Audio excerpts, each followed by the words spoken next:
Certains des tueurs en série les plus célèbres sont ceux qui n'ont jamais été identifiés. Certains restent célèbres après leur arrestation. Heureusement, ces individus ne sont plus en liberté et répondent de leurs crimes. La disparition de Daniel Imbo et Richard Patron est peut-être l'un des dossiers non résolus les plus étranges du FBI. Le couple a disparu en 2005 en même temps que la voiture de Richard. Habituellement, dans de telles circonstances, la possibilité qu'un accident soit survenu et que le couple soit submergé dans un plan d'eau est le scénario le plus probable. Mais les enquêteurs du FBI pensant qu'il s'est peut-être passé quelque chose de plus sinistre. Daniel et Richard, amis d'enfance, sont brièvement sortis ensemble au lycée avant de suivre des chemins différents. Ils ont tous les deux eu d'autres relations, des enfants, et Daniel a épousé un homme nommé Joe Imbo. Daniel et Joe ont eu un fils ensemble, le petit Joe, mais leur relation s'est effondrée peu de temps après la naissance de l'enfant. Les deux se sont séparés et Daniel avait l'intention de divorcer. Après sa rupture avec Joe, Daniel a repris sa relation avec Richard. C'était une relation en dents de scie et Daniel y avait en fait mis fin peu de temps avant leur disparition. Mais le 19 février 2005, ils ont décidé de ressortir ensemble. Un autre couple les a rejoints pour boire un verre au restaurant Tex-Mex à Billings, dans le sud de Philadelphie. L'autre couple a vu qu'ils s'embrassaient toute la soirée. Quand ils sont partis vers 23h45, ils sont partis ensemble. Richard allait déposer Daniel chez elle à Mount Laurel dans le New Jersey avant de rentrer chez lui. En quittant le restaurant, ce fut la dernière fois qu'ils furent vus. La famille de Daniel a donné l'alerte le lendemain. Elle n'était pas à la maison lorsque son mari, dont elle était séparée, a déposé leur fils. La famille a contacté la famille de Richard et les forces de l'ordre local, et la recherche du couple a commencé. Aucune trace du couple n'a jamais été retrouvée. Le frère de Daniel a payé pour faire un tour en hélicoptère afin de survoler le trajet qu'ils avaient emprunté, mais il n'y avait aucune trace du camion Dodge Dakota noir de Richard.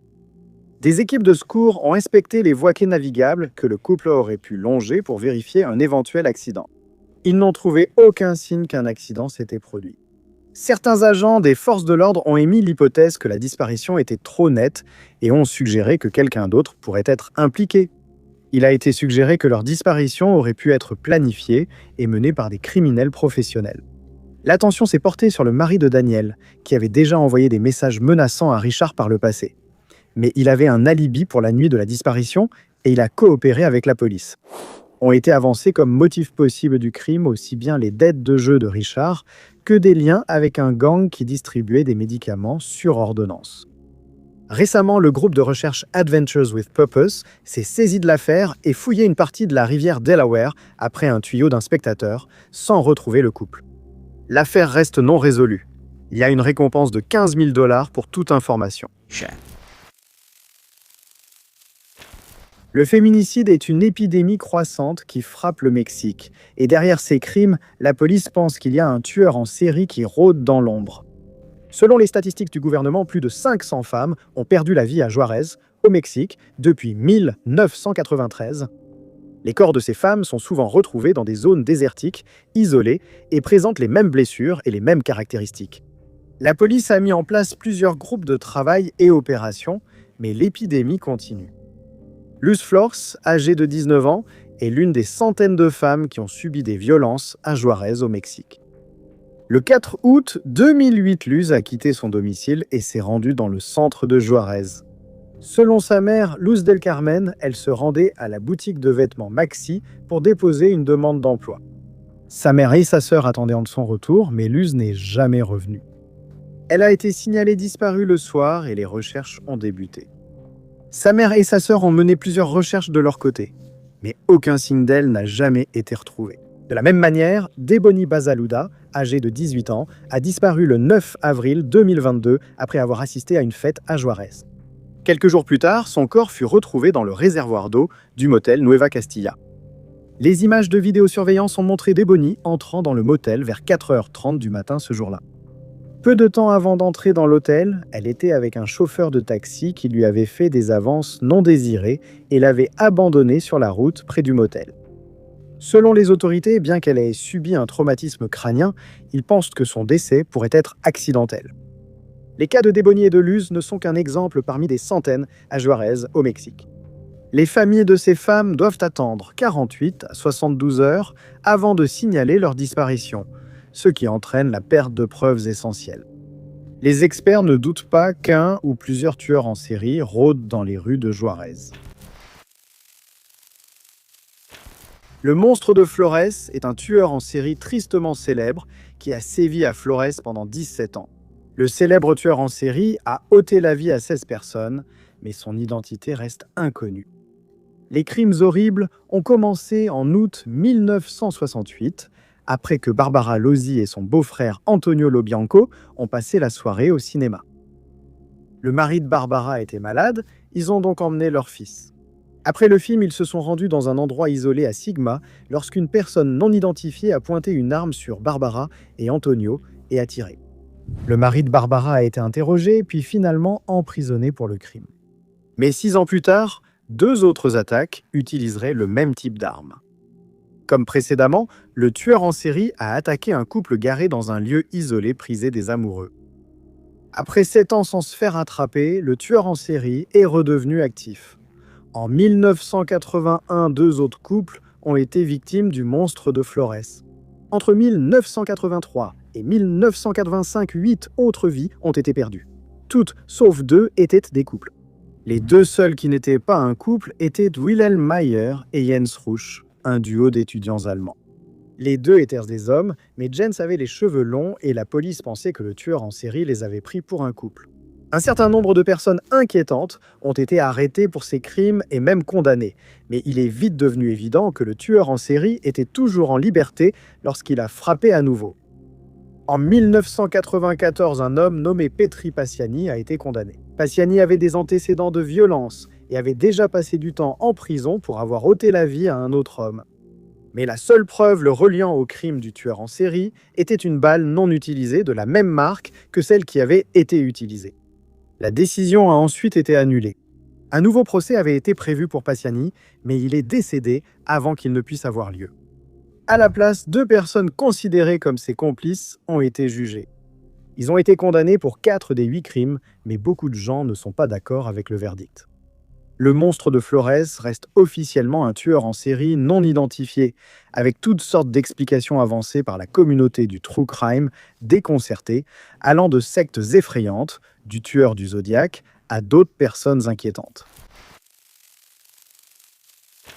En juillet 1993, la police de Londres a publié une image de vidéosurveillance de la victime d'un tueur en série présumé et d'un homme non identifié soupçonné d'être le coupable. Cette preuve a finalement entraîné la chute de Colin Ireland.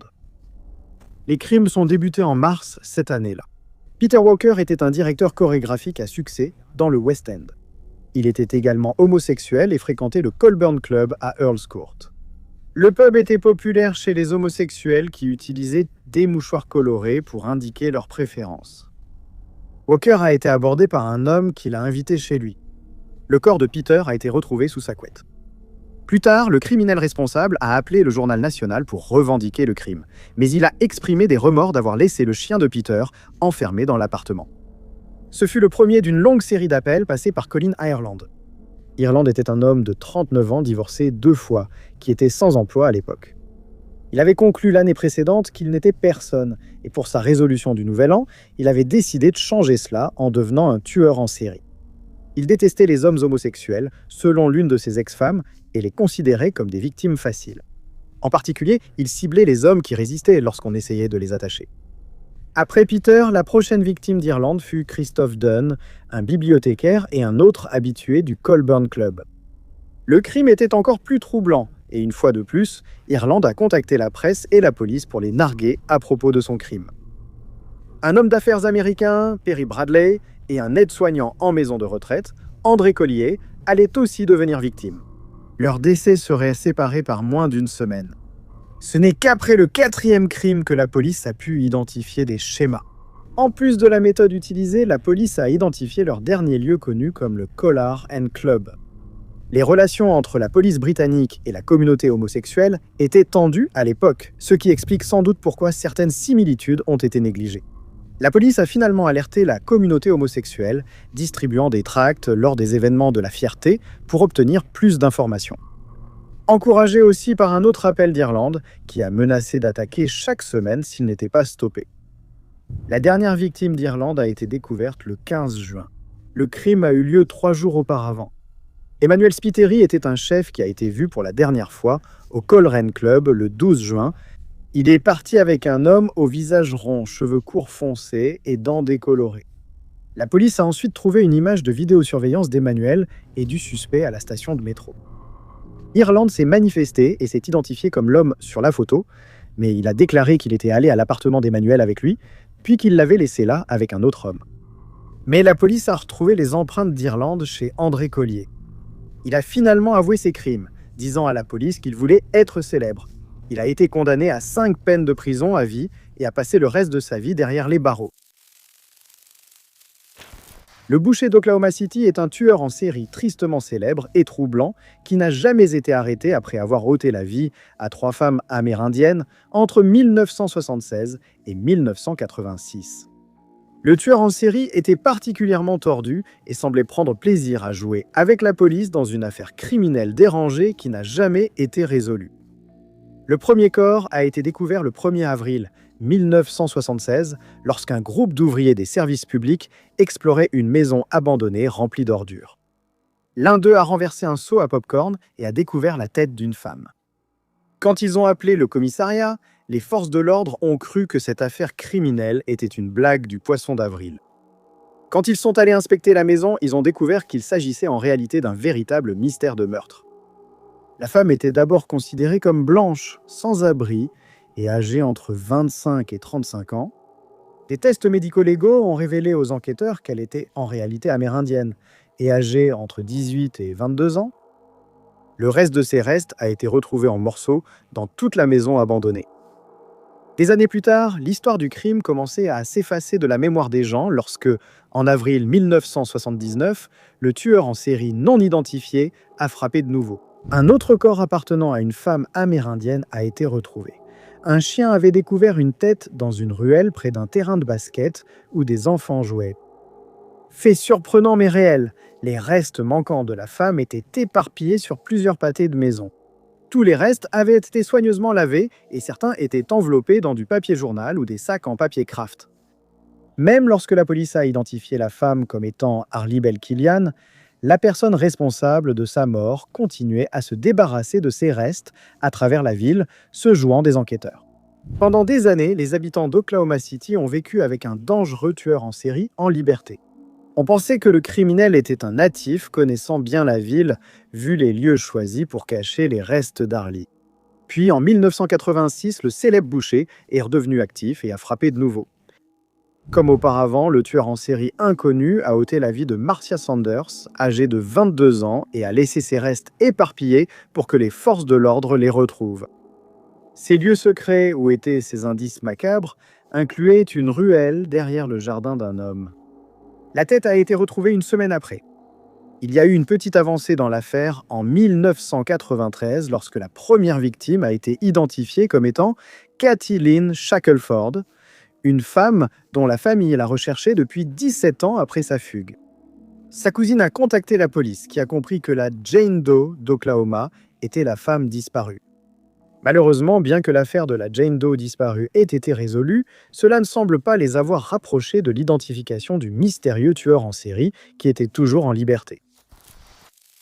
Numéro 20.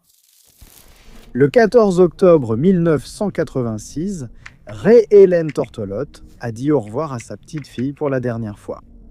Après avoir assisté à une fête d'anniversaire avec des amis, elle a disparu. 6 mois plus tard, des trappeurs de castors ont retrouvé le corps de Ray. Ce qui lui est arrivé et qui en est responsable reste un mystère. Ray était une jeune femme amérindienne et, selon ses amis et sa famille, elle était très fière des traditions autochtones et était une danseuse talentueuse. Elle avait appris de son arrière-grand-mère des savoir-faire qu'elle espérait transmettre à sa fille quand elle serait en âge de les apprendre. Ce jour fatidique où Ray a disparu, elle est allée avec 5 amis à une fête près de chez elle. Vers minuit, elle a dit qu'elle voulait rentrer chez elle et quelqu'un lui a proposé de la raccompagner. Ils sont allés chez Ray, mais elle refusait de sortir de la voiture. Ils ont roulé dans les environs pendant un moment avant de retourner à la fête. Selon certains rapports, personne n'a vu quand Ray est reparti de la fête. Cependant, le FBI affirme qu'elle a été vue pour la dernière fois dans un véhicule avec 2 autres personnes près de Tomo Overlook. Quand Ray n'est pas rentré, sa famille a compris qu'il y avait un problème et a prévenu la police le lendemain. Au début, sa disparition n'a pas été prise très au sérieux. On croyait qu'elle faisait la fête ailleurs et qu'elle reviendrait bientôt. Les équipes de recherche étaient surtout des bénévoles sans formation en criminalistique. On ignorait ce qui arriverait si Ray était retrouvée. 6 mois plus tard, le corps de Ray a été retrouvé. La cause du décès de Ray n'a pas été révélée, mais la police soupçonne un homicide. Le FBI s'est impliqué dans l'affaire et a travaillé avec les forces de l'ordre locales pour tenter de découvrir qui avait ôté la vie à Ray. À un moment donné, les forces de l'ordre ont affirmé qu'elles avaient un suspect, mais pas suffisamment de preuves pour procéder à une arrestation. Depuis lors, quelques pistes ont été reçues et suivies, mais aucune n'a permis aux agents du FBI de se rapprocher de la vérité sur ce qui est arrivé à Ray. Une nouvelle campagne d'information a été lancée avec une récompense de 20 000 $ en 2019. On espérait que quelqu'un détenant des réponses se manifesterait, maintenant que tant de temps s'est écoulé. Mais depuis 2019, il n'y a eu aucune mise à jour et l'affaire reste non résolue. Numéro 19. Début 2019, les autorités ont été informées de l'existence d'un tueur en série se faisant appeler Hercule. Le 1er février 2019, les habitants de Dhaka, au Bangladesh, se réveillaient et se préparaient à commencer leur journée lorsqu'une découverte macabre a été faite. Des passants ont découvert le corps d'un homme identifié uniquement comme Rahib dans une décharge. Les enquêteurs ont trouvé autour de son cou une pancarte disant « Voici la punition pour l'agression. Agresseur, prenez garde, Hercule ». L'agression en question a eu lieu le 14 janvier 2019, alors que la victime, restée anonyme, se rendait chez sa grand-mère. D'après les rapports, elle a été attaquée en embuscade par 2 hommes. Rahib était le principal suspect et la police montait lentement un dossier contre lui. Quelques jours plus tard, le corps d'un homme nommé Ripon a été retrouvé dans une zone abandonnée près de la ville modèle d'Amin. Comme Rahib, Ripon avait été le principal suspect dans l'affaire d'une jeune fille de 18 ans dont le corps avait été retrouvé en périphérie de Savar. Ripon avait également une note similaire autour du cou et il était clair pour les enquêteurs qu'Hercule n'allait pas s'arrêter de sitôt. Au total, 3 incidents ont été liés à l'insaisissable Hercule et les 3 hommes étaient suspects ou recherchés en lien avec des agressions et des crimes graves. Des membres de la communauté suggèrent qu'Hercule pourrait être un groupe d'hommes, voire des policiers. Une enquête exhaustive a été menée, mais en 2023, la police n'est toujours pas plus près d'attraper Hercule, numéro 18. Jeffrey Myatt est un criminel inquiétant qui a gagné le surnom de l'éventreur de Rhode Island. Il a ôté la vie à 3 femmes entre 2002 et 2003 et a attaqué 2 autres qui ont à peine réussi à s'échapper avec la vie sauve. La première victime était une femme nommée Audrey Harris. Audrey, comme toutes les victimes du Ripper, était prostituée de rue. Comme les autres victimes cependant, elle n'était pas quelqu'un dont l'absence serait remarquée. Le 9 février 2003, elle a dit au revoir à sa mère et lui a dit qu'elle viendrait lui rendre visite plus tard dans la journée. La visite n'a jamais eu lieu et la mère d'Audrey a signalé sa disparition.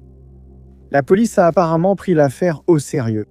Il y avait eu une attaque contre une autre femme exerçant la même profession, nommée Jeanne Smith, et la police soupçonnait qu'Audrey ait pu être victime du même agresseur. Ensuite, l'homme a attaqué une autre femme qui a survécu, Christine Dumont. L'homme a été identifié comme Timothée Scanlon. Mais avant que Scanlon ne puisse être jugé, Christine a également disparu en mai 2004. Scanlon sera reconnu coupable d'agression sur Smith, mais innocenté pour la disparition des 2 femmes. En juillet 2004, une 3e femme exerçant la même profession a disparu. Stacy Gullett a été signalée disparue par son petit ami. La police a tenté d'appâter le criminel avec une policière en civil, mais le tueur n'a pas réagi. L'affaire n'a été révélée qu'après un appel mystérieux et anonyme. L'appelant était un homme qui leur a dit de parler à Jocelyn Martin. Jocelyn a déclaré à la police avoir été agressée par un de ses clients. Il l'avait ramenée chez lui, puis l'a attaquée par derrière. Elle s'est défendue et a pu s'échapper. En raison de sa carrière, elle n'avait pas contacté la police, mais elle leur a finalement donné les informations nécessaires pour trouver l'adresse du tueur. La police a aussi découvert qu'une autre femme avait survécu à une attaque à cette adresse. L'homme qui vivait là s'appelait Jeffrey Myatt. Au début, il a nié toute implication, mais une fouille de son domicile a révélé une scène troublante dans sa salle de bain. C'est là qu'il s'occupait des corps. mais avait avoué avoir ôté la vie à Audrey, Christine et Stacy. Il avait mis leurs restes dans des sacs poubelles avant de les jeter dans des bennes à ordures commerciales. La fouille d'une décharge a permis de retrouver les restes de Stacy, mais les 2 autres victimes restent introuvables.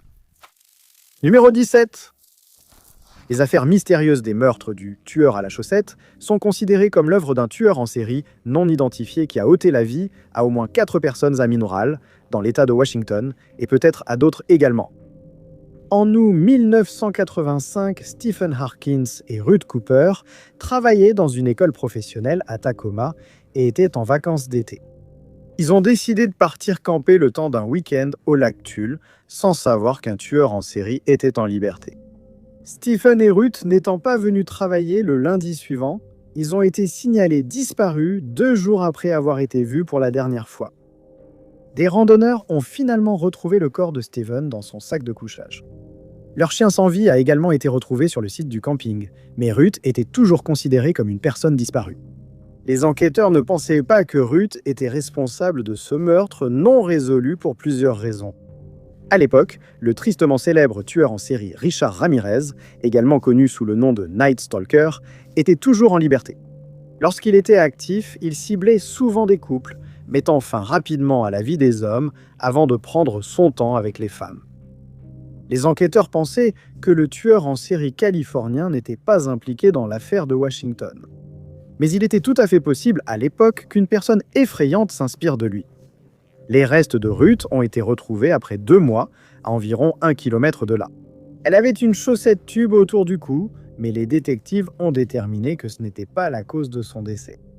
Quelques mois plus tard, Michael Rimmer, Diana Robertson et leur jeune fille ont prévu un voyage de camping. Selon l'histoire, le 12 décembre, le jour où le couple a été vu pour la dernière fois, leur fille a été retrouvée abandonnée sur le parking d'un Kmart. Elle n'a pas pu expliquer aux autorités ce qui s'était passé ni où étaient ses parents. Interrogée sur Diana, la fille a simplement répondu que sa mère était dans les arbres. Les recherches dans la région n'ont rien donné jusqu'en février, lorsque le corps de Diana a été retrouvé près du pick-up de Mike. Le tueur en série avait utilisé une arme blanche à 17 reprises. Comme pour Ruth, une chaussette de sport a été utilisée pour gêner sa respiration. Pendant ce temps, Mike était introuvable. Les enquêteurs ont noté ses antécédents criminels de violence physique envers Ruth, et il a été supposé qu'il était le tueur en série dans cette affaire criminelle. La chaussette tube est une coïncidence trop évidente pour que les détectives ne soupçonnent pas un lien entre les crimes. Pendant des décennies, ce qui était arrivé à Mike est resté un mystère non résolu. Ce n'est qu'en 2011 que les restes de Mike ont été retrouvés, non loin de l'endroit où la police avait découvert Diana des décennies plus tôt. Il était impossible de déterminer comment il était décédé. Même après avoir trouvé le dernier corps, les enquêteurs ne parviennent pas à élucider ce meurtre. Les détectives chargés de l'affaire restent incertains quant à savoir si un tueur en série non identifié a pris la vie de Mike, ou si Mike a pris la vie de Diana avant de se donner la mort. Numéro 16. Plus de 37 ans après qu'un individu non identifié ait attaqué le policier de l'État de Virginie Johnny Bowman, son dossier au FBI reste non résolu. C'est une affaire qui soulève bien plus de questions que de réponses, et peu de progrès ont été rendus publics depuis les années 1980. C'était une chaude nuit d'août lorsque Johnny a été attaqué.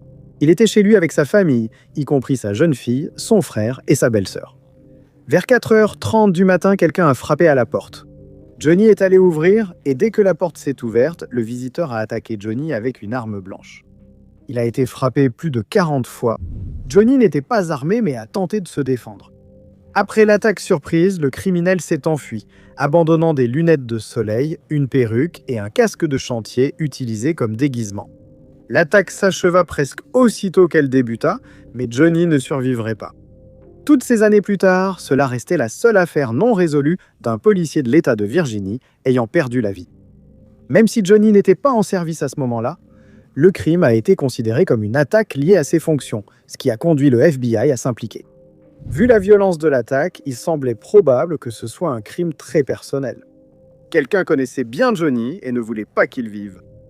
Comme il était policier d'État, il serait logique que le criminel soit quelqu'un qui avait fini en prison à cause de Johnny, ou un parent de quelqu'un qui avait déjà eu des démêlés avec la loi. Mais le seul suspect jamais nommé dans l'affaire n'était pas un criminel condamné. C'était un autre policier. Perry Worrell était un ami proche de Johnny et aussi membre de la police d'État. Il a été mis en congé sans solde peu de temps après le crime et a ensuite eu un accident de voiture qui l'a laissé gravement handicapé. Worrell, par l'intermédiaire de son avocat, a déclaré qu'il n'avait rien à voir avec le crime et qu'il n'avait aucun motif pour ôter la vie à Johnny. La raison du soupçon envers Worrell n'a jamais été révélée. Si le criminel était un proche ami de Johnny, cela expliquerait pourquoi il a ouvert la porte si tard dans la nuit sans arme. Sa fille, qui a depuis rejoint la police, a affirmé que cela aurait été très inhabituel de sa part. Mais la perruque et le casque de chantier indiquent que le criminel essayait de dissimuler son identité. S'il avait vu quelqu'un habillé de façon aussi étrange si tard dans la nuit, il est étrange qu'il ait été sans arme. Worrell n'a jamais été inculpé pour aucun crime, et aujourd'hui l'affaire reste non résolue. Le FBI offre une récompense pouvant aller jusqu'à 50 000 $ pour toute information permettant de résoudre ce crime. Les informations peuvent être transmises au FBI au 1-800-225-5324 et à la police d'État de Virginie au 703 803 2676, numéro 15. Le 8 avril 1992 a commencé comme n'importe quel autre jour pour Robin Foldauer, âgé de 26 ans. Robin travaillait dans un magasin de chaussures Payless à Indianapolis, Indiana, et avait été appelé car un collègue était tombé malade. Robin a mis son uniforme et est allé au magasin pour le service de l'après-midi. Alors que Robin travaillait, un homme étrange est entré dans le magasin. Au début, elle croyait que c'était un client, mais en s'approchant, elle a vu qu'il tenait quelque chose. En un éclair, la vie de Robin a été éteinte et l'homme mystérieux a quitté le magasin. Le corps de Robin a été retrouvé des heures plus tard, la police d'Indianapolis s'est empressée d'enquêter.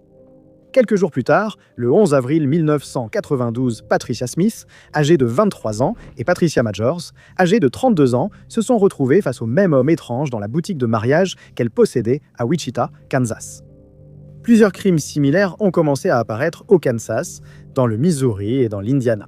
Le mode opératoire du criminel était le même. Il repérait une boutique où une femme, souvent seule, travaillait et où il n'y avait aucun client aux alentours. Étrangement, l'agresseur ne disait pas un mot à ses victimes. Après les coups de feu, il repartait calmement sans prévenir. Les enquêteurs ont vite constaté que tous ces crimes s'étaient produits près de l'Interstate 70. On a alors supposé que le tueur rôdait le long de l'I-70 à la recherche de victimes. Cela lui a valu le surnom de tueur de l'I-70, un nom qu'il porte encore aujourd'hui. Michael McCown, âgé de 40 ans, était la seule victime masculine du tueur de l'I-70, et il a été attaqué sur son lieu de travail dans l'Indiana. Les policiers pensent que le tueur en série de l'I-70 a pris Michael pour une femme de dos à cause de ses cheveux longs. Au moins 6 crimes ont été attribués au mystérieux tueur de l'I-70, mais de nombreux enquêteurs pensent qu'il a continué sa série après 1992. L'I-70 traverse l'Utah, le Colorado, le Kansas, le Missouri, l'Illinois, l'Indiana, l'Ohio, la Virginie occidentale, le Maryland et la Pennsylvanie, ce qui signifie qu'il pourrait avoir des victimes dans chacun de ces États. D'énormes efforts ont été déployés par les forces de police à travers les États pour appréhender le tueur de l'I-70, mais jusqu'à présent, leurs efforts sont restés vains. Toute personne disposant d'informations est priée de contacter le département de police de Saint-Charles au 636 949 3300, numéro 14. En 2010, une série de vols a coûté la vie à 4 personnes. Ce n'est qu'après que le coupable a tenté d'utiliser la carte bancaire de sa dernière victime qu'il a été arrêté. John Wesley Hull avait déjà un long casier judiciaire lorsqu'il a été arrêté en 2010 pour vol à l'étalage. Les crimes allaient du vol à main armée au cambriolage, ainsi que la falsification de chèques. Son dernier délit était d'avoir échangé des étiquettes de prix dans un magasin Home Depot. En Californie, Hull risquait la prison à vie pour crimes graves après 2 condamnations, selon la règle des 3 coups. À Los Angeles, cependant, la règle n'entrait en vigueur que si le 3e crime était violent. Hull, militant majeur contre la règle des 3 coups, a participé à une émission télévisée pour en débattre. Hull a été condamné à 32 mois pour son crime chez Home Depot. Mais la peine a été reportée pour qu'il puisse subir une opération déjà prévue. Hull a profité de ce temps pour commettre d'autres crimes violents. Sa première victime était Anna Morcos, âgée de 80 ans. Après s'être introduit par effraction chez les Morcos, Hull a rencontré Anna. Au lieu de s'enfuir, Hull a violemment attaqué la vieille femme et a provoqué une crise cardiaque. Sa famille a découvert le corps de Anna le lendemain. Quelques semaines plus tard, Yule a ôté la vie de sa deuxième victime, Denise Roberts, qui habitait dans la même rue que lui. Mais apparemment, cela ne lui posait aucun problème de commettre des crimes près de chez lui. Il a ligoté la femme de 53 ans, l'a tuée, puis a mis sa maison sans dessus-dessous. 9 jours plus tard seulement, Limon et Robin Turney ont été attaqués. Yule a prétendu être un employé des services publics pour rentrer chez eux, puis attaquer le couple. Ils ont également été ligotés avant que Yule ne leur ôte la vie. Leurs corps ont été découverts plusieurs jours plus tard, après que des proches inquiets ont demandé à la police d'aller vérifier s'ils allaient bien. La police a été surprise quand la carte de Robin a servi à un distributeur automatique. Les caméras du distributeur ont capturé une image claire du coupable, une personne que la police connaissait très bien. Après l'arrestation d'Ewell, on a découvert qu'il avait vendu des objets volés chez des prêteurs sur gage, confirmant son lien avec les 2 premiers cambriolages. Il a plaidé sans contestation au crime et passera le reste de sa vie derrière les barreaux. Numéro 13. Le tueur de Monsterland était un tueur en série tristement célèbre qui a ôté la vie à 4 femmes dans la région de Monsterland, en Allemagne, dans les années 1970. Malgré une récompense offerte pour toute information et la présence de l'ADN du tueur en série dans les fichiers, il n'a jamais été arrêté par les forces de l'ordre. Toutes ces affaires non résolues concernaient de jeunes femmes à la silhouette fine et aux cheveux foncés, âgées de 18 à 23 ans. Toutes ont connu une fin inattendue après être montées dans la voiture du tueur en série non identifié. La première était Edeltraud von Boxel, une travailleuse de rue qui a été vue en train de monter dans une Volkswagen de couleur vive le soir du 21 novembre 1971. La témoin, également travailleuse de rue, a supposé qu'elle avait trouvé un client payant à ce moment-là. Quelques heures plus tard, le corps d'Edeltraud a été retrouvé sur un chemin de terre par un agriculteur choqué. Des mois s'écouleraient avant qu'une femme nommée Barbara Storm ne disparaisse après avoir quitté un club en mai 1972 vraisemblablement aux mains du tueur du Munsterland. Du temps s'est écoulé avant que le tueur en série ne frappe de nouveau. Cette fois, une femme du nom de Marley Semers faisait de l'autostop avec son petit ami lorsqu'ils se sont retrouvés au cœur d'une affaire criminelle non résolue. Ils se sont séparés, pensant trouver plus facilement une voiture en faisant de l'autostop chacun de leur côté. Plus tard, le petit ami a aperçu brièvement Marlise passer sur le siège passager d'une voiture vert foncé qui roulait. Elle n'a pas réagi quand il lui a fait signe. Elle a été signalée disparue lorsqu'elle n'est pas arrivée au point de rendez-vous. La dernière cible était Erika Kuntz, âgée de 22 ans. La jeune femme faisait de l'autostop pour rentrer chez elle depuis la bibliothèque universitaire lorsque le tueur en série a attaqué. Selon les rapports de police concernant cette affaire non résolue, une Mercedes grise a été vue plus tard roulant très lentement le long d'une route, cherchant une entrée dans la forêt. Quelques jours plus tard, le corps d'Erika a été retrouvé près du lieu où la Mercedes avait été vue lentement. Après 4 crimes horribles, le tueur de Monsterland a apparemment cessé d'agir et s'est tout simplement volatilisé. Les enquêteurs de la scène de crime ont pu relier ces 3 affaires non résolues uniquement parce que les corps avaient été déposés au même endroit. Les experts médico-légaux ont trouvé des traces d'ADN du tueur en série sous les ongles de Barbara pendant qu'elle se battait pour sa vie.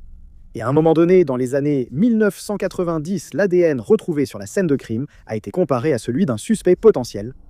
Les résultats de l'enquête médico-légale ont montré que leur suspect n'était pas le criminel responsable et l'affaire non résolue a été classée sans suite.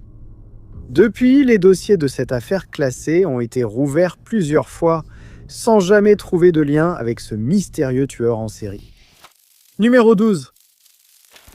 L'un des nombreux types de crimes sur lesquels enquête le FBI est le vol d'œuvres d'art. Certains de ces crimes sont tristement célèbres dans le monde, et de nombreux vols d'œuvres d'art seraient liés au crime organisé. En 2016, un petit musée à Springfield, dans le Missouri, s'est retrouvé victime de l'un de ces crimes. Le musée était ouvert depuis environ 1 heure lorsque le personnel s'est rendu compte qu'une série d'œuvres d'art manquait. En 1985, une série de gravures d'Andy Warhol avait été donnée au musée d'art de Springfield.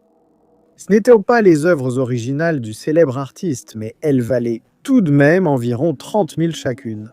La collection de 10 gravures était accrochée dans la galerie Spratlin au moment du crime. L'un des agents de sécurité, le matin du 7 avril, a remarqué que 7 des 10 gravures manquaient dans la galerie. Il pensait qu'elles avaient été retirées officiellement. Peu de temps après, un autre agent a remarqué quelque chose d'étrange à propos de l'une des portes menant à la cour. Du paillis d'arbre avait été coincé dans la serrure, ce qui aurait permis à quelqu'un d'ouvrir la porte de l'extérieur, même si elle semblait sécurisée de l'intérieur. Vers 10 heures ce jour-là, le personnel de la galerie a constaté que les tableaux, non déplacés en réserve, avaient été volés. La galerie a été évacuée, mais des visiteurs entraient et sortirent déjà, rendant probable la contamination partielle des preuves. Les caméras de sécurité avaient capté au moins une personne s'introduisant furtivement dans le musée vers 00 heure 20 du matin. Il faisait si sombre que les enquêteurs n'ont pu savoir si le crime avait été commis par une ou plusieurs personnes. Qui que ce soit, il avait escaladé un portail menant de la rue à la cour, puis était passé par la porte qui avait été forcée et s'était dirigé directement vers la galerie Spratlin pour les sérigraphies de Warhol. En quelques minutes, ils avaient pris 7 des 10 sérigraphies et laissé le reste. Les enquêteurs ont pu relever des empreintes latentes sur les lieux du crime, car le paillis de la porte et un panneau de sortie avaient été utilisés pour maintenir la porte ouverte. Jusqu'à présent, aucun suspect n'a été identifié. Certaines sources rapportent quelques événements étranges survenus peu avant le crime, comme un entrepreneur qui a perdu sa clé d'accès pour la retrouver sous une benne à ordures presque aussitôt que le personnel du musée l'a interrogé au sujet de la clé disparue. On ignore si le FBI et la police pensent qu'il s'agit d'un vol commis de l'intérieur ou non. Il y a une récompense de 25 000 $ pour toute information menant à la récupération des œuvres d'art. Et le bureau du FBI à Springfield peut être contacté directement au 4 17 882 3303 numéro 11. La route des larmes fait référence à la route 16, une route longue de 725 km qui s'étend de Prince George à Prince Rupert en Colombie-Britannique, au Canada. Bien que la route soit entourée de beauté naturelle, elle cache un sombre secret. Depuis les années 1970, des dizaines de femmes, principalement autochtones, ont disparu ou ont perdu la vie. Comme la plupart des victimes étaient autochtones, la GRC, la police locale et les agences gouvernementales ont accordé peu d'attention à l'épidémie qui se déroulait sous leurs yeux. Des décennies ont été nécessaires pour que leurs affaires soient enfin prises au sérieux et que les familles obtiennent l'enquête et la justice qu'elles méritent. Différentes sources avancent des statistiques différentes, mais on pense qu'au moins une vingtaine de femmes ont disparu ou perdu la vie le long de la route des larmes, bien que le nombre réel pourrait se compter par centaines. La route traverse de nombreuses communautés autochtones qui ont peu ou pas accès aux services de base. Le taux de pauvreté élevé pousse de nombreuses femmes à faire de l'autostop pour se rendre à l'école, au travail ou chez le médecin. Tamara Lynn Chipman, âgée de 22 ans, est l'une des nombreuses femmes qui ont disparu le long de la route des larmes. Tamara a été vue pour la dernière fois le 21 septembre 2005 à Prince Rupert, sur la route 16, alors qu'elle essayait de faire de l'autostop pour se rendre à Terrasse. Plusieurs témoins ont vu Tamara debout sur le bord de la route, mais personne n'a vu avec qui elle est partie. Quelques semaines plus tard, sa famille a remarqué un problème car son compte bancaire était inactif et son loyer impayé. Sa famille a signalé sa disparition à la police locale et à la GRC, et dès le début, leur attitude envers Tamara et son dossier a été décevante. Tamara avait déjà fait de l'autostop et s'était prostituée, même si cela faisait longtemps qu'elle ne l'avait pas fait. La presse et les internautes l'ont vite diabolisée et ont montré peu de sympathie pour l'autostoppeuse disparue. De nombreuses recherches ont été menées pour retrouver Tamara, mais aucune trace d'elle n'a été retrouvée. Les habitants pensent que ces disparitions et ces crimes sont l'œuvre d'un tueur en série, voire de plusieurs tueurs en série qui ont profité de l'isolement de la région et d'autres facteurs.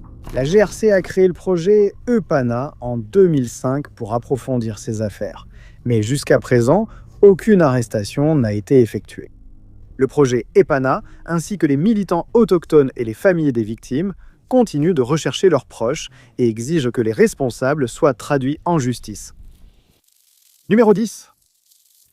Les amis et voisins d'Irina Gaidamachuk la connaissaient comme une mère aimante qui aidait à l'école de sa fille. Son mari savait qu'elle avait un problème d'alcool, mais n'a jamais compris jusqu'où elle irait pour boire. Gaidamachuk est née en Union soviétique et a fini par rencontrer et épouser son mari, Yuri. Au début, tout semblait bien, mais Gaidamachuk avait déjà un problème d'alcool. La situation est devenue si grave que Yuri lui a coupé l'accès à leur argent, de peur qu'elle ne le dépense en vodka. Malgré cela, elle continuait à trouver des moyens de se procurer de l'alcool, tout en donnant l'image d'une mère ordinaire. En même temps, tout au long des années 2000, les femmes âgées de la région vivaient dans la peur. Le crime a commencé en juin 2002. Une femme âgée a été retrouvée chez elle avec de graves blessures à la tête. On aurait dit qu'elle avait été frappée avec un marteau.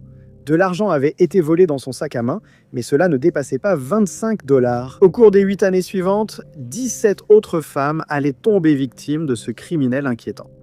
La police pensait d'abord rechercher un homme. Vu la gravité des crimes, c'était la seule possibilité. Mais cela s'est révélé faux lorsqu'une victime a échappé à celle qu'on appelait le monstre de Russie. La femme âgée a été retrouvée au sol dans son appartement avec une grave blessure à la tête. Son appartement avait été saccagé, mais seule une petite somme avait été volée. Hospitalisée, elle a déclaré à la police avoir été agressée par une femme. Au début, la police pensait qu'elle avait des troubles mentaux et qu'il s'agissait simplement d'un homme déguisé en femme. Mais la victime a continué d'insister et finalement, on l'a cru. La police cherchait maintenant une femme. Des milliers de personnes ont été interrogées et Marina Valieva a été arrêtée. Marina a avoué les crimes sous la pression de la police, mais les attaques ont continué. Ce n'est qu'après la mort de la 17e femme que la police a identifié la véritable coupable. La dernière victime était Alexandra, une femme de 81 ans. Les voisins ont vu la femme venue décorer l'appartement d'Alexandra et ont donné une description à la police après la découverte du corps d'Alexandra. 5 jours après la publication d'un portrait robot, Gaïda Machuk a été identifiée comme criminelle. Elle a d'abord avoué et a dit à la police qu'elle avait ôté la vie à ses victimes afin d'avoir de l'argent pour acheter de l'alcool. Au tribunal, elle a nié ses crimes, mais a été reconnue coupable. Elle a été condamnée à seulement 20 ans de prison. Numéro 9. Actif dans les années 1960, Jack l'Éventreur était l'un des tueurs en série les plus maléfiques qui n'a jamais été arrêté. Comme le plus célèbre Jack l'Éventreur, cet individu moins notoire chassait également à Londres et choisissait le même type de femmes, les travailleuses de rue. C'est en février 1964 que le corps de Hannah Tailford a été retrouvé sur les rives de la Tamise, près du clubhouse du London Corinthians Sailing Club, juste à l'ouest du pont de Hammersmith. Le tueur en série dérangé lui avait pris ses sous-vêtements et les lui avait enfoncés dans la bouche. Au cours des 12 mois suivants, 5 autres corps ont été laissés par cette personne effrayante. 4 dans les rues et les ruelles et 1 dans un abri de stockage. Ils étaient tous dépourvus de vêtements, d'où le surnom du tueur en série, et ils avaient tous été privés d'oxygène. La célèbre affaire de meurtre a lancé l'une des plus grandes chasses à l'homme de l'histoire britannique.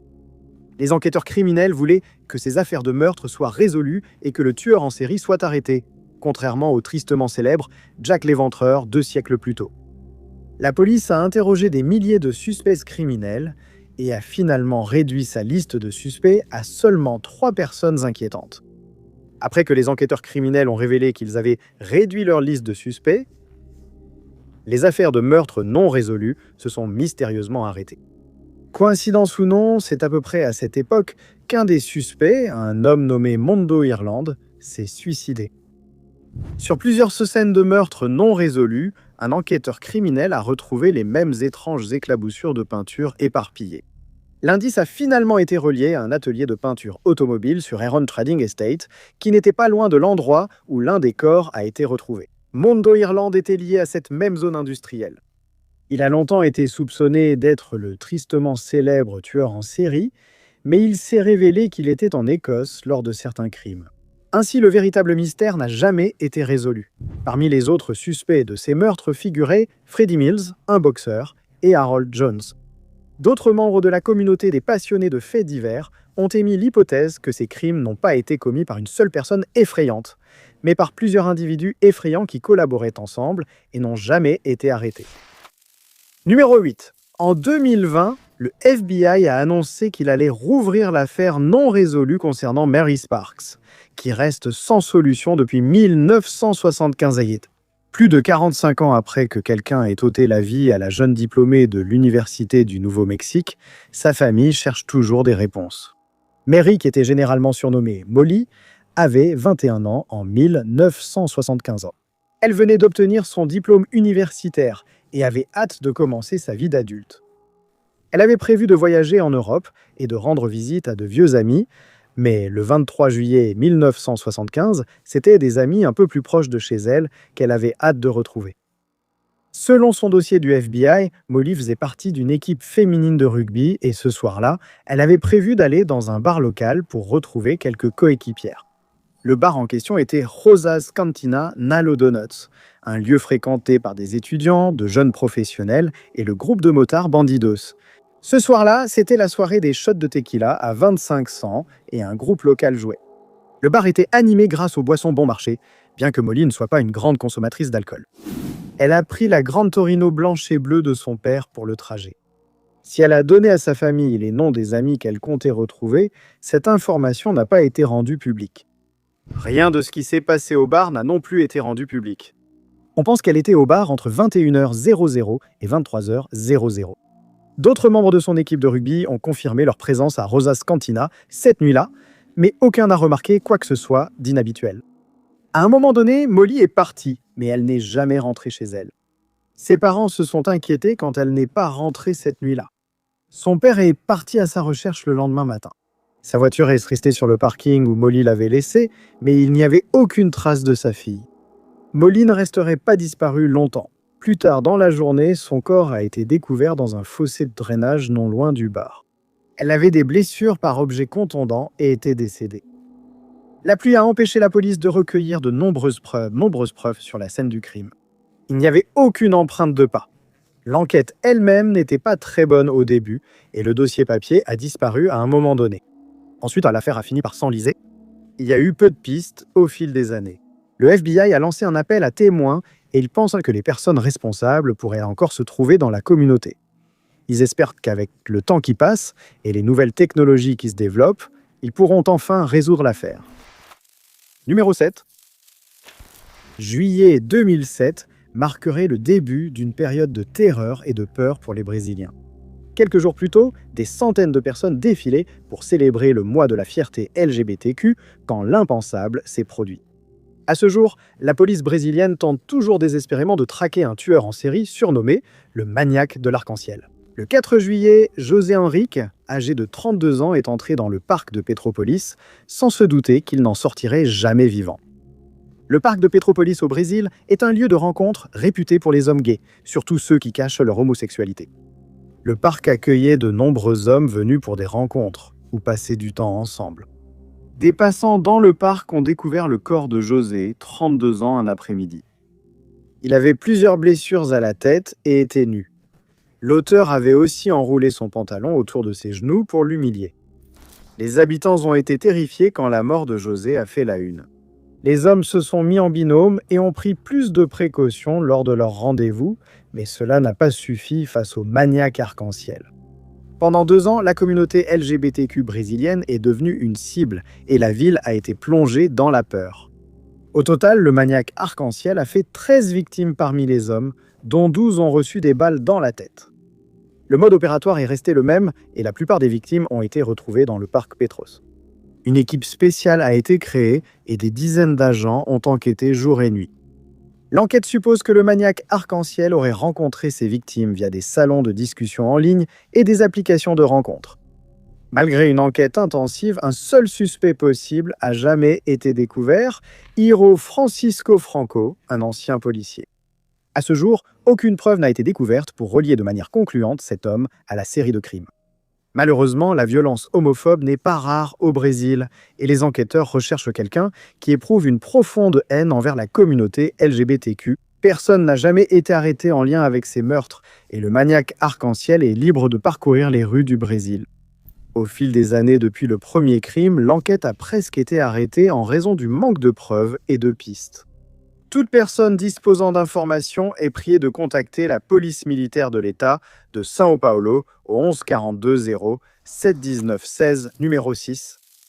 Il existe un nombre inquiétant de cas où des professionnels de la santé prennent délibérément la vie des personnes dont ils ont la charge. Beaucoup de ces cas concernent des personnes qui pensent aider leurs victimes en fin de vie. Ce n'était pas le cas pour Victorino Chua. Chua a été condamné pour avoir ôté la vie à 2 de ses patients en les empoisonnant à l'insuline.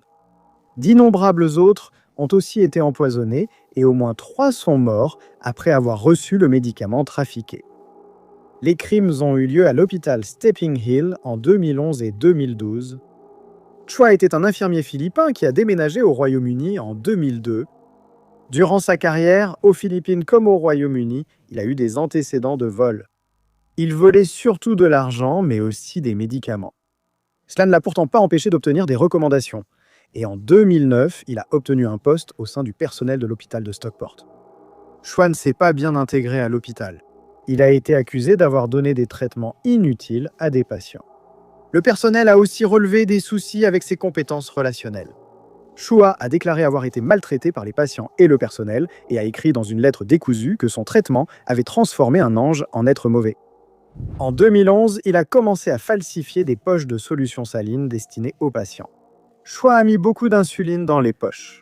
Bien que l'insuline soit importante pour tous les humains, un excès peut entraîner une baisse du taux de glucose et provoquer une hypoglycémie chez les patients.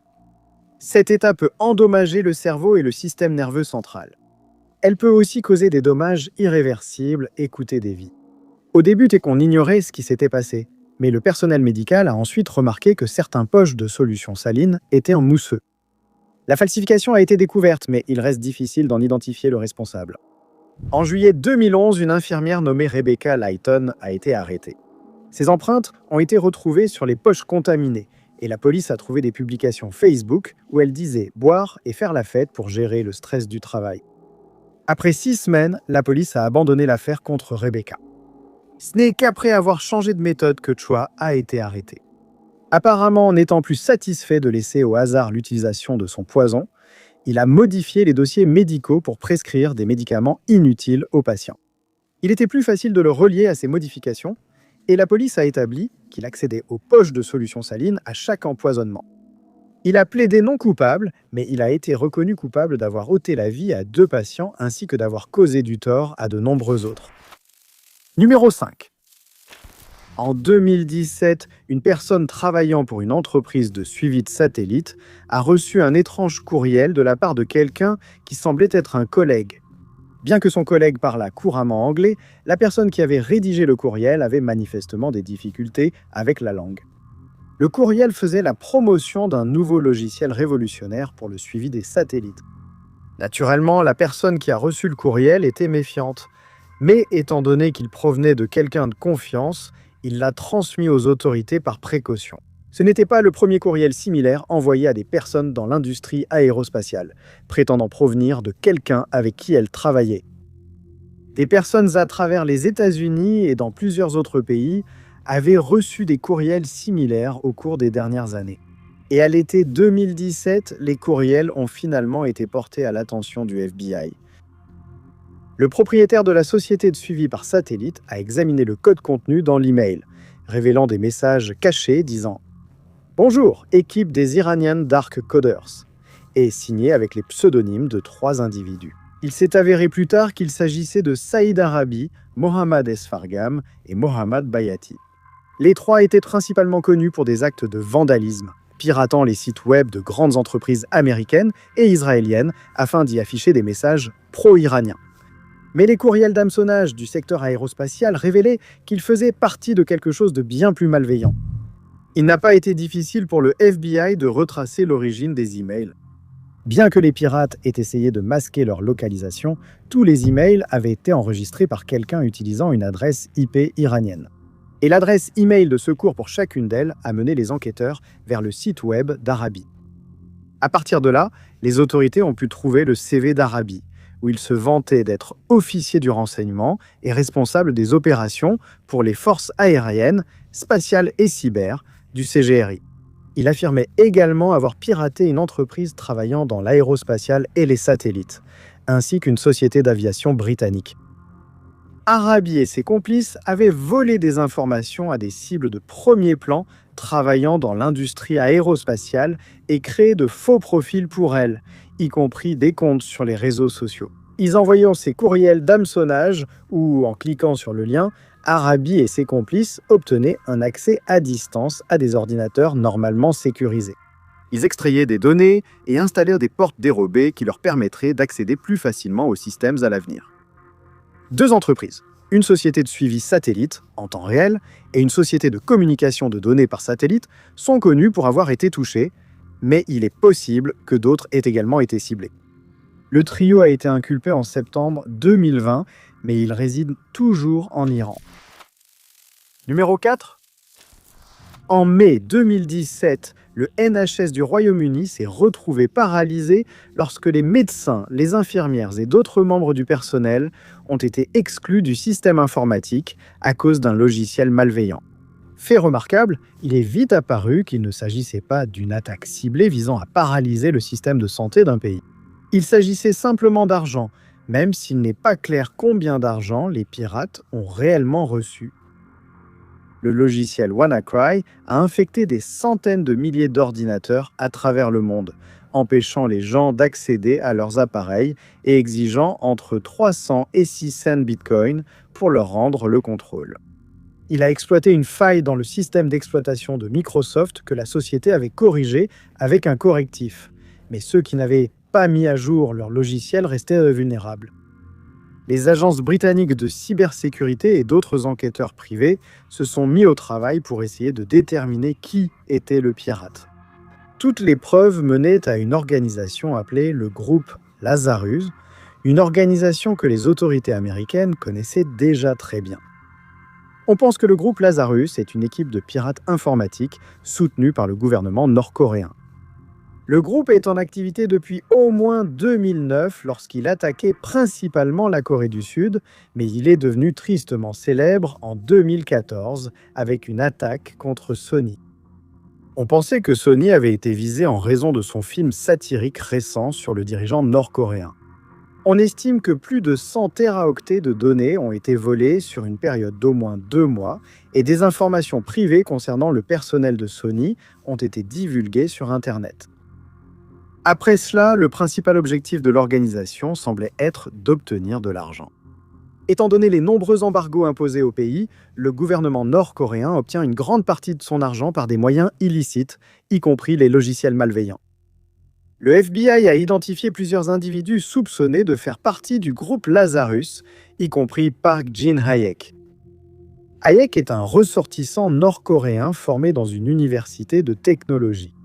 Peu après son diplôme, il a travaillé en informatique pour le gouvernement et a vite rejoint le groupe de hackers gouvernemental. La Corée du Nord a officiellement nié l'existence de Park Jin-hayek et, bien sûr, a nié que le gouvernement ait quoi que ce soit à voir avec les crimes dont le groupe Lazarus est accusé. Mais cela n'a pas empêché les États-Unis d'inculper Hayek à 2 reprises. Il a d'abord été inculpé pour son implication dans l'attaque contre Sony. Et plus tôt cette année, il a été inculpé une seconde fois pour l'extorsion de 1,3 milliard de dollars auprès d'entreprises du monde entier. Mais comme il réside actuellement en Corée du Nord, il est peu probable qu'il soit arrêté de sitôt. Numéro 3. Tous les groupes de hackers liés aux gouvernements nationaux ne travaillent pas exclusivement pour le régime qu'ils ont choisi de servir. Certains, comme c'est le cas pour APT41, mènent de front l'espionnage soutenu par le gouvernement et des cybercrimes commis pour leurs propres bénéfices personnels. APT41 Group, ou Double Dragon, désigne un groupe de hackers basé principalement en Chine. Le FBI pense que le groupe travaille principalement pour le gouvernement chinois, car il utilise des technologies généralement réservées à ceux qui sont liés aux agences gouvernementales. Les crimes dont ils sont accusés vont de l'installation de rançongiciels et l'exigence de paiement auprès des victimes jusqu'au piratage de systèmes de réservation d'hôtels avant les visites de responsables chinois. Selon la société de cybersécurité FireEye, leurs principales cibles ont généralement été des entreprises technologiques par le passé. Le FBI pense que ces piratages correspondaient aux objectifs du gouvernement chinois, qui prévoit d'élargir son propre rôle dans cette industrie et que les attaques ont probablement été spécifiquement commanditées. Cependant, au début de 2020, le groupe a lancé une attaque à grande échelle contre un large éventail d'entreprises. Banques, défense, santé, industrie manufacturière, pétrole et gaz, pharmaceutique, télécommunications et transport. Des entreprises du monde entier ont été ciblées et infectées. Des codes et des programmes ont été installés dans leur système. Mais APT41 est relativement unique en ce sens qu'il n'utilise pas seulement la technologie fournie par le gouvernement pour ses activités d'espionnage. En dehors de leur travail pour le gouvernement, le groupe de hackers vise des entreprises pour leurs profits financiers. Les entreprises de jeux vidéo ont été une cible populaire car le groupe a pu manipuler des monnaies virtuelles ainsi qu'injecter des codes malveillants dans des fichiers par ailleurs légitimes. Un citoyen britannique inconnu a également été la cible d'une attaque par rançongiciel. Étant donné l'étendue des attaques, il n'a pas été facile de déterminer ce qui peut être exactement lié à l'APT 41 et ce qui relève d'une autre organisation. Mais le FBI a pu identifier plusieurs individus qu'il pense faire partie de l'organisation. En 2019, 2 ressortissants chinois nommés Zhang Haoran et Tan Delin ont été inculpés. Après les attaques massives du début de 2020, 3 autres ressortissants chinois ont été inculpés séparément, bien que les 5 soient considérés comme faisant partie d'APT 41. Cependant, le gouvernement américain n'a pas réussi à convaincre les autorités chinoises de collaborer avec lui pour appréhender les criminels, ce qui n'a fait que renforcer sa conviction que le groupe est protégé par les autorités chinoises. Numéro 2. Même quelque chose d'aussi bénéfique pour le monde que la création d'un vaccin pendant la pandémie mondiale n'a pas été épargné par les tentatives de piratage. En 2020, les autorités américaines ont annoncé qu'elles avaient inculpé Li Jiaoyu et Dong Xiaoji pour leurs attaques, non seulement contre des entreprises luttant contre la Covid-19, mais aussi contre de nombreuses autres lors d'une série de crimes sur 10 ans. Les États-Unis ont affirmé que les 2 pirates informatiques travaillaient avec le gouvernement chinois et que cela faisait partie de la tentative de la Chine de dépasser les autres pays dans la lutte contre la maladie infectieuse. La Chine nie que quiconque travaillant pour elle ait ciblé les entreprises biotechnologiques en question. Li et Dong étaient actifs bien avant la tentative de piratage des entreprises biotechnologiques. On sait que tous les 2 sont actifs depuis 2009 et ils sont entrés en conflit pour la première fois avec le gouvernement américain lorsqu'ils ont compromis des ordinateurs sur le site d'une ancienne installation de production nucléaire. Ils ont également réussi à pénétrer les systèmes des sous-traitants de la défense, volant des informations militaires sensibles concernant des satellites militaires et des systèmes de communication. Les criminels ont ciblé des entreprises du monde entier, volant des données intellectuelles. Parfois, ils exigeaient un paiement des entreprises pour empêcher la publication de leur code source en ligne. Habituellement, l'information est simplement volée. Selon des responsables américains, ce vol fait partie de la volonté de la Chine de développer ses propres industries. Et le gouvernement a utilisé son influence économique pour empêcher les petits pays de parler de ces crimes. Au cours de leur carrière criminelle, on pense qu'ils ont volé des secrets commerciaux et des informations gouvernementales d'une valeur de plusieurs centaines de millions de dollars, et qu'ils ont utilisé ces informations pour s'enrichir eux-mêmes, ainsi que la Chine. Mais ces tentatives se sont en grande partie arrêtées à la fin de 2019 lorsque Li et Dong ont porté leur attention sur une nouvelle cible. Au moins 3 entreprises en espèces de biotechnologie aux États-Unis, dont Moderna, ont été visées. Les attaques étaient des activités de reconnaissance, ce qui signifie que cela pouvait aller de la recherche de failles à la localisation d'informations après être entrées dans les réseaux. Selon les autorités, rien n'indique que des informations sur les recherches de l'entreprise ont été volées. Ils ont peut-être accédé à quelque chose sans que les autorités ne le découvrent jamais. Ils sont également accusés d'avoir pris pour cible des dissidents politiques, des personnes qui se sont exprimées contre le bilan de la Chine en matière de droits de l'homme et d'autres actions controversées. Numéro 1.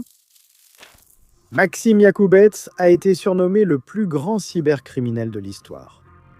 Il fait l'objet de la plus grande récompense jamais offerte par le FBI pour des informations menant à l'arrestation d'un cybercriminel. Mais il fait peu d'efforts pour cacher sa fortune ou ses crimes, exhibant sa richesse en Russie. Depuis 2009, Yakubets dirige le groupe de cybercriminalité Evil Corp, qui a volé des dizaines de millions de dollars à des victimes dans le monde entier. Tout le monde, des entreprises d'opératistes de haute technologie aux simples particuliers, a été visé, et le groupe ne montre aucun signe de vouloir s'arrêter. Le principal objectif de Yakubets a toujours été le gain financier. Le groupe a débuté par des courriels de phishing et l'installation de malware, accédant ainsi au compte bancaire d'une personne. Il vidait ensuite le compte, provoquant la ruine financière de personnes à travers l'Europe et l'Amérique du Nord. Mais les crimes de Yakubets allaient s'étendre, ciblant des entreprises valant des millions de dollars. En juillet 2020, la société de technologie GPS Garmin a été prise pour cible par les pirates informatiques. Toutes les données de l'entreprise ont été chiffrées, les rendant inaccessibles à tous les employés jusqu'au paiement d'une rançon. Ce n'était pas la première entreprise à subir une telle attaque. Evil Corp a revendiqué la responsabilité d'attaques similaires contre 8 entreprises du classement Fortune 500 et une grande média d'information, entre autres. Avec plus de personnes travaillant à domicile, le groupe de hackers a pu atteindre plus d'entreprises que jamais auparavant, en 2020, car les gens étaient plus susceptibles de travailler sur un appareil moins sécurisé. Tout cet argent a permis à Yakubets de mener une vie luxueuse. Des vidéos de lui exhibant sa vaste collection de supercars et faisant des dérapages autour des policiers sont apparues en ligne. Son mariage aurait même coûté plus de 250 000 $. Mais Yakubets est recherché pour bien plus que ses seuls crimes financiers.